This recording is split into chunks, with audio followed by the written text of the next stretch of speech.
UP की सियासी हवा को अगर आपने नहीं समझा तो आने वाले वक्त में बहुत सारे झटके आपको और दिखाई देंगे और हर वक्त आप बेचैन होते रहेंगे। ये 2017 का वक्त नहीं है, ये 2022 का वक्त है। दिल्ली में 2022 की बिसात के लिए बैठक चल रही है और उसी बिसात पर शह और मात का खेल लखनऊ में खेला जा रहा है। तो क्या लखनऊ के चक्रव्यूह को दिल्ली की समझ नहीं पाई, या फिर दिल्ली के चक्रव्यूह को लखनऊ का मिजाज अपने से आगे जाने देना नहीं चाहता है?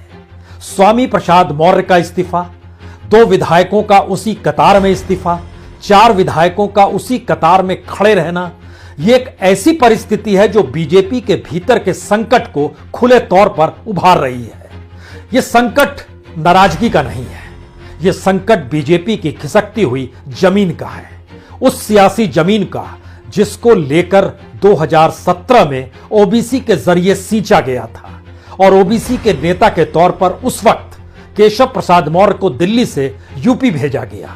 और उससे 1 बरस पहले खुले तौर पर बीजेपी के तब के अध्यक्ष अमित शाह ये कहने से नहीं कतराए थे कि दरअसल नरेंद्र मोदी देश के प्रधानमंत्री पहले ओबीसी प्रधानमंत्री हैं। लेकिन इस ओबीसी के खेल में और उसके चक्रव्यूह में बीजेपी उलझ कर रह गई है।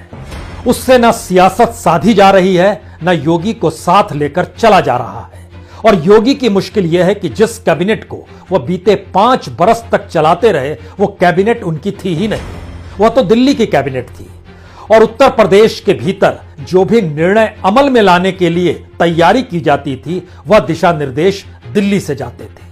और संयोग ऐसा है कि दिल्ली में जब टिकटों पर अंतिम मोहर लगाने के लिए एक हाई पावर कमेटी बैठी हुई है, तो उसमें एक तरफ योगी आदित्यनाथ हैं और स्वतंत्र देव हैं, दूसरी तरफ वो तमाम लोग हैं जो योगी को एक वक्त नहीं चाहते थे और जो चाहते थे कि उनकी बिसात के हिसाब से उत्तर प्रदेश की सियासत को साधा जाए, उसमें भी वह सफल हो नहीं पाए।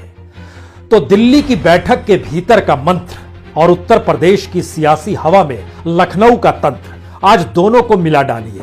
इसलिए मिला डालिए क्योंकि यह संकट आने वाले वक्त में या 10 मार्च को एक नए परिणामों के साथ आपके सामने आ सकता है।